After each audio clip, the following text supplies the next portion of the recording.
Hey guys, আমি আলামিন সেন আর আপনাদের সাথে এই মুহূর্তে Sunny point YouTube channel presence. So guys, আপনাদের প্রেম ভালোবাসা মহব্বতে এক এক করতে করতে আমার ইউটিউব চ্যানেলটি প্রায় 12,000 সাবস্ক্রাইবার নিয়ে এখন আপনাদের সামনে ভিডিও প্রচার করছে। সো গাইস, এগুলো অ্যাকচুয়ালি সবই আপনাদের ভালোবাসার জন্য, আর আপনার সেই ভালোবাসা পেয়ে আমরাও আগ্রহ বোধ করি যাতে ভালো ভালো ভিডিও টিউটোরিয়াল আপনাদেরকে উপহার দিতে পারি, যার কারণে আপনারাও যেন উপকৃত হন। সো গাইস, আমার যত সাবস্ক্রাইবার আছে তাদের ভিতরে অধিকাংশ ভাইয়েরাই আমাকে অনেকবার ফোনও করেছিল এবং অনেক কমেন্ট করে। এর আগে আমি একটা ভিডিও টিউটোরিয়াল দিয়েছিলাম যে, আর সেটা ছিল ল্যাপটপের বিষয়, যে কেন ল্যাপটপ বারবার অফ হয়ে যায়। সো সেটা দেখার পরে অনেকেই সমাধান করতে পেরেছে। এখন অনেকেই আমাকে কম্পিউটার বিষয়ে জানতে চেয়েছিলেন যে ভাই আমার কম্পিউটার মানে অর্থাৎ পিসি বারবার অফ হয়ে যায়। সো গাইস, এই জন্য আপনাদের আজকে দেখানোর জন্য আমি একটি পিসি পুরোপুরি খুলে রেখেছি, মানে সবকিছু খুলে রেখেছি। বা এখন আমি শিখাবো গাইস কি কি কারণে আপনার কম্পিউটার বন্ধ হয়ে যেতে পারে। আর আজকে আমি শিখাবো গাইস, অনেকেই আমাকে বেশি যেই ফোনটা করেছিল সেটা হচ্ছে আমার কম্পিউটার 30 মিনিট পরে পরে বন্ধ হয়ে যায় অথবা 10 মিনিট পরে পরে বন্ধ হয়ে যায়। আমি এই ব্যাপারে আলোচনা করবো লাস্টের দিকে।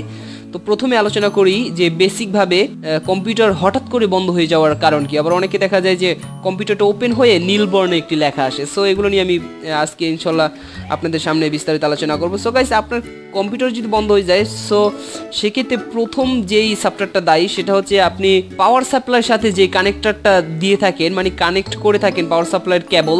সো সেই কেবলটা আমি দেখাচ্ছি। এটা হচ্ছে পাওয়ার সাপ্লাই। এখানে যে আমরা কেবলটা দিয়ে থাকি এখানে অথবা এখানে যাই হোক, যে কেবলটা দিয়ে থাকি সেই কেবলটা কি ঢিল হচ্ছে কিনা। তো যদি সেটা ঢিল হয়ে থাকে তো সেক্ষেত্রে দেখা যায় আমাদের যখন এই কুলিং ফ্যানটা ঘুরে, কুলিং ফ্যানটা আস্তে আস্তে ঘুরে, তখন এটা কাঁপতে থাকে। আর কাঁপতে কাঁপতে এখান থেকে কানেক্টিভিটি ডিসকানেক্ট হয়ে যায়, আর যার কারণে হঠাৎ করে কম্পিউটার অফ হয়ে যেতে পারে। এটা হচ্ছে 1 নম্বর রিজন।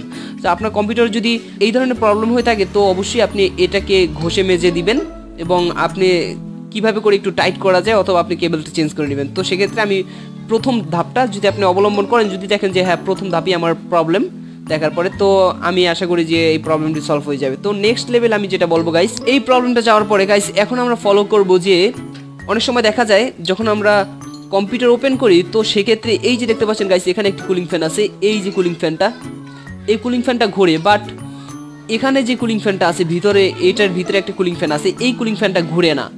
তো সেক্ষেত্রে আপনার কম্পিউটার কিন্তু ওপেন হবে না। হ্যাঁ, আপনার এই কুলিং ফ্যানটা ঘুরবে কিন্তু এটা ঘুরবে না। পাওয়ার সাপ্লাই যদি কুলিং ফ্যান না ঘুরে তো সেক্ষেত্রে কম্পিউটার ওপেন হবে না, কারণ এই পাওয়ার সাপ্লাইটার ভিতরে কিছু পার্টস আছে, এই পার্টসগুলোকে ঠান্ডা রাখে, যার কারণে এই পাওয়ার সাপ্লাই থেকে এখানে মানে আউটপুট হয়ে যায়, পাওয়ারটা আউটপুট হতে পারে। সো বলতেছিলাম গাইস, তারপর এই পাওয়ার সাপ্লাই যদি না ঘোরে তো অনেক ক্ষেত্রে আমরা যেটা করি শর্টকাট আমরা এটাকে কিনে আনি একটা, ঠিক আছে, আর এটার দামও বেশি একটা না, তো আমরা কিনে আনি। সো আমি মনে করি যে আমাদের যারা কম্পিউটার ইউজ করি তারা হয়তো বা কিছু না কিছু জানা দরকার। সো এই জন্য আমি বলবো যে এটা আপনি কিন্তু নিজে ঠিক করতে পারেন। আর কীভাবে ঠিক করবেন গাইস, এই কুলিং ফ্যানটা না ঘুরলে তো বেসিক্যালি যে প্রবলেমটা হয় এটার ভিতরে অনেক ময়লা জমে, ময়লা জমার ফলে আপনি এটা খুলবেন, সাহস করে খুলবেন তো আপনি নিজে নিজেই পারবেন, ঠিক আছে। আপনি এই কুলিং ফ্যানটার দেখবেন যে অনেক কুলিং ফ্যানের এদিকে অনেক ময়লা পড়ে গেছে, আর এখানে ভিতরে এখানে এই যে কুলিং ফ্যানের কয়েলের ভিতরে ময়লা জমে যায়। তো সেক্ষেত্রে আপনি একটু পেস্ট দিয়ে নেবেন, আর এই পেস্টটা যে কোনো সার্ভিসিং মোবাইলের দোকানে গেলেই পাবেন।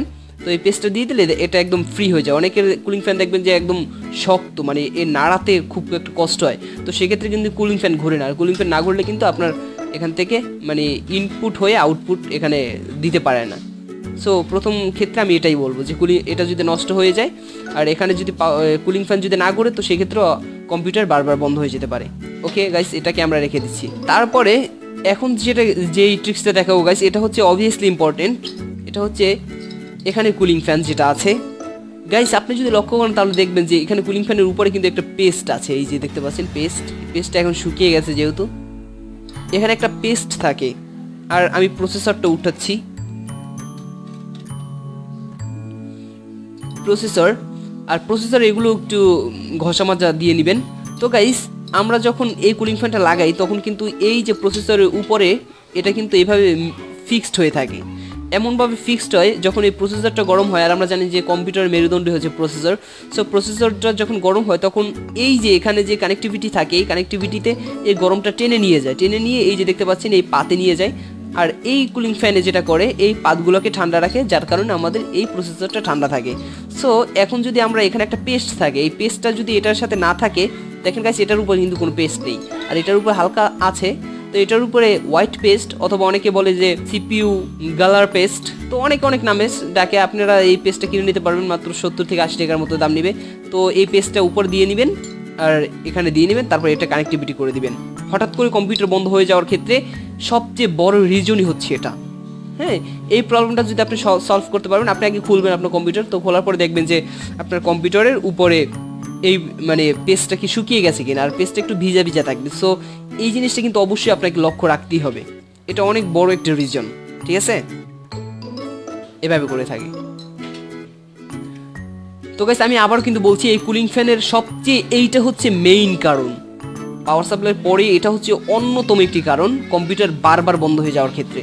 অনেকেই আমাকে কোশ্চেন করেন যে কেন বারবার বন্ধ হয়ে যায়। তো এইটা আপনারা অবশ্যই দেখবেন, কুলিং ফ্যানটা খুলবেন, কুলিং ফ্যানটা খোলার পর দেখবেন যে এখানে কানেক্টিভিটি আছে কিনা, পরিষ্কার করে দেবেন খুব ভালোভাবে, তারপর পেজটা লাগিয়ে দিবেন, তারপর এটা লাগিয়ে দিবেন। ঠিক আছে গাইস, আমি এটা রেখে দিচ্ছি।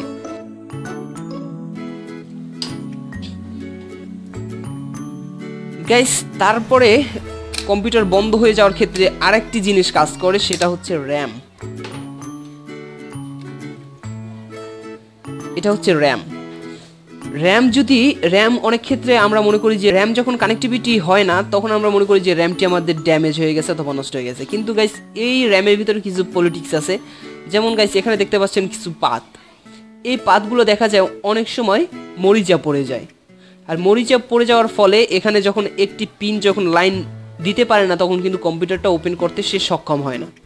সো এক্ষেত্রে আপনি অবশ্যই খেয়াল করবেন যে আপনার হয়তো 2 থেকে 3 মাস অথবা 5 মাস পরে আপনি র্যামগুলোকে খুলবেন, এগুলো সব কানেক্টিভিটি খুলে তারপরে একটু পরিষ্কার করার ট্রাই করবেন। এক্ষেত্রে আপনার কম্পিউটারটাও ভালো থাকবে, আর এই র্যামটাও কিন্তু অবভিয়াসলি ইম্পর্টেন্ট কম্পিউটার বারবার বন্ধ হয়ে যাওয়ার ক্ষেত্রে। আর এগুলোকে একটু যদি ময়লা বেশি পড়ে থাকে তো অবশ্যই পরিষ্কার করে দিবেন। গাইস আর একটা কারণ বলবো, অনেকেই আমাকে কোশ্চেন করে থাকে যে ভাইয়া আমার কম্পিউটারটি ওপেন করার পরে নীল বর্ণের একটি লেখা আসে। ঠিক আছে, নীল বর্ণের লেখা আসার ক্ষেত্রে যেই রিজনটা কাজ করে সেটা হচ্ছে হার্ড ডিস্কে যখন কানেক্টিভিটি না পায়, তখন দেখা যায় কম্পিউটার ওপেন হয়, সব কিছু চলে, বাট আমার কম্পিউটার লেখাটা আসতেছে নীল বর্ণের 000 ইত্যাদি ইত্যাদি অনেক ধরনের লেখা আসে। সো সেক্ষেত্রে যেটা করবেন, আপনি আপনার হার্ড ডিস্কের যেই কেবলগুলো আছে এই কেবলগুলো খুলবেন, তারপরে এখানে যে পাতগুলো থাকবে এই পাতগুলোকে সুন্দরভাবে ক্লিয়ার করে দিবেন, তো সেক্ষেত্রে আর এই প্রবলেমটি থাকবে না। তো গাইস বেসিক্যালি ভাবে একজন সাধারণ মানুষের পক্ষে একটা কম্পিউটার সম্পর্কে এতটুকু যতটুকু ধারণার প্রয়োজন ছিল ততটুকুই আমি দিতে চেষ্টা করেছি, তবে জানি না যে আমি পুরোপুরি দিতে পেরেছি কিনা। যদি না পেরে থাকি তো আমাকে অবশ্যই ক্ষমা করবেন গাইস। আর আপনার যে কোনো সমস্যা কিন্তু আমাকে কল করে জানাতে পারেন। স্ক্রিনে দেখতে পাচ্ছেন একটি নাম্বার, এই নাম্বারটিতে যে কোনো সময় কল করে জানাতে পারেন। এই নাম্বারটি রাত 8টা থেকে রাত 10টা পর্যন্ত খোলা থাকে, আর অন্য টাইমে এটা প্রায় টাইমই বন্ধ থাকে। সো এই জন্য আপনারা অনেকেই কমেন্ট করে থাকেন যে আপনার নাম্বারটা তো খোলা দেখতেছি না আমরা, বা খোলা পাচ্ছি না। আর গাইস মনিটাইজেশন আমার গত পরশু ইনেবল হয়েছে। আপনারা যদি কোনো মনিটাইজেশনের ব্যাপারে কিছু জানতে চান তো সেক্ষেত্রে আমাকে ইনবক্স করতে পারেন এই ভিডিওর কমেন্ট বক্সে। সো গাইস এতটুকুই ছিল, আর সামনে ইনশাল্লাহ আরও ভালো ভালো টিউটোরিয়াল আপনাদেরকে উপহার দেওয়ার চেষ্টা করব। তো সে পর্যন্ত ভালোই থাকুন, সুস্থ থাকুন, আল্লাহ হাফেজ।